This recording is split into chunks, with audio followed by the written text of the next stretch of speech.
The White House is feeling very, very bullish about its trade agenda, swatting away questions about their legality and potential inflationary effect. I discussed all of this with top White House trade advisor Peter Navarro earlier today.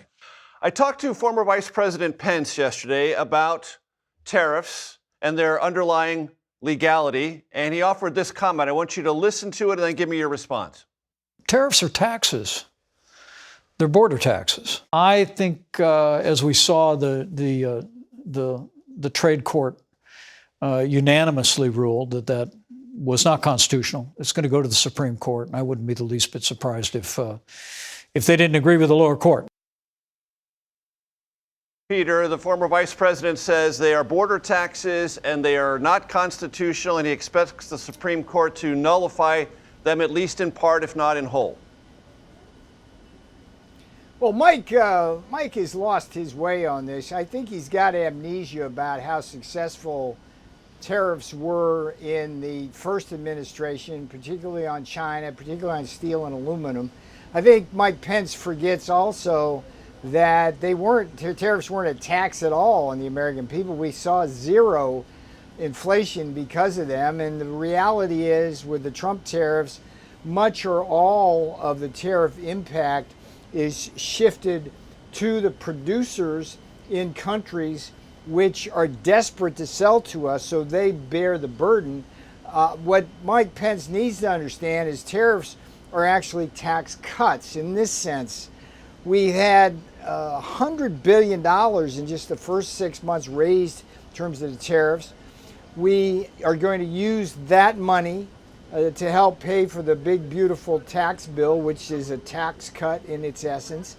We're going to, over a 10-year period, have trillions of dollars from the tariffs, and that's going to be used for debt reduction and the tax cuts.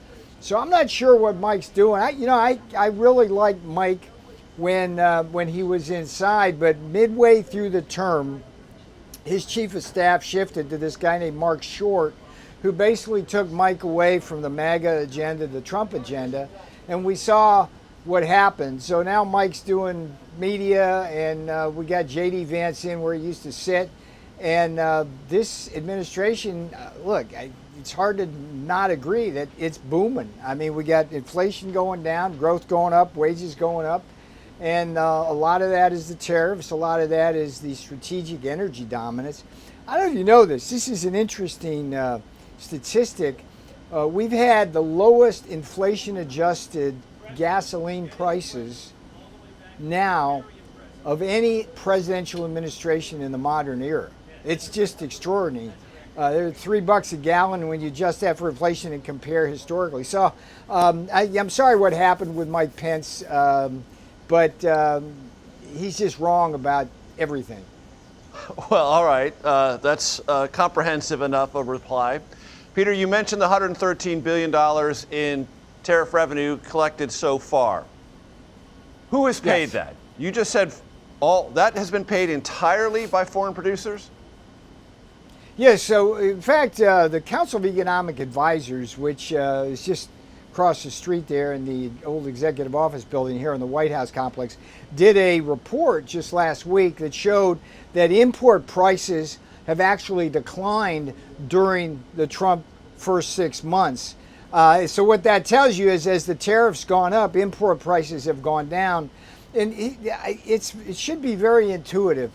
The more a country has to sell to America in order to make their economy grow, the more they have to cut prices when we put the tariffs on. They simply are addicted to the American economy.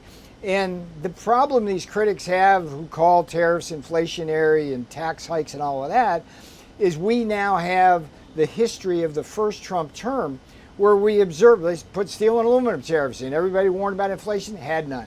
All we had was billions of dollars of new investment, jobs, and rising wages in the steel and aluminum industry. So this is a structural shift for the American people. We're going back to the future, back to the days of Hamilton, McKinley, Jefferson, Lincoln, when tariff revenues actually were the primary source of revenues for the American Republic. It wasn't until 1913 when we went off on this income tax binge. And And if you look at Madison, you look at some of the report on manufacturers, it's very clear. We defend our industry so we can be strong and prosperous. And McKinley, one of President Trump's favorite presidents, his slogan in the last campaign he ran for president was, "I'm a tariff man running on a tariff platform." And his economy boomed. So, Peter, the president said yesterday when the United States, under his signature, sends a country a letter, that essentially is the deal. So are we no longer Yes. actively negotiating deals? We're just telling people what the tariff rate's going to be henceforth? Quite the contrary. What we're doing is, in lieu of them signing a deal with us, we're basically telling what the deal is going to be, but the negotiations are ongoing. Let me give you an example. Indonesia, most people don't know that Indonesia is the fourth largest country in the world. They have been selling us $3 of goods for every one we sell them, patently unfair. We run a $20 billion a year trade deficit with them, and these deficits are national emergency dangerous. We just cut a deal with them. We're keeping a 19% tariff on them. They will have no tariffs or non-tariff barriers on us. They're going to start buying our energy, our agricultural products, things like medical devices. And that's the kind of deal that we can do that still includes tariffs. On the other hand, we've got Japan, South Korea, very reluctant to do what they need to do, which is to play fair with America. I mean, Japan sells us 100 cars for every one we sell them. Why is that? It's because they have these enormous non-tariff barriers. So bottom line is, we've got basically tariffs in place, either by letter or by deal, on countries that account for nearly 100% of our entire trade deficit. We got to get that down because it's a national emergency. And we're in a very good place. But to your question, the negotiations are ongoing. They continue, and everything that President Trump will do is on behalf and for the good of the American people. Last question, Peter, before I let you go. Sure. When these deals are done, will any be presented to Congress? Because historically, many have, and that gives the trading partners a sense of permanence about what everyone's agreed to. These are being done between the president and the countries. Congress is being briefed every step of the way on this. When you have big trade deals like USMCA, like we did in the first term, that's a legislative event. But this is a different breed. People need to understand. The world cheats us. They cheat us with higher tariffs, higher non-tariff barriers.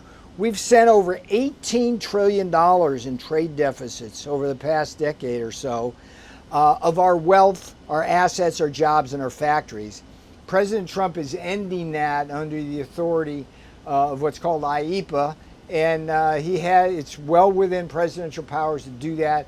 And again, this is all about protecting American industry and dealing with the national emergency that's called the trade deficit.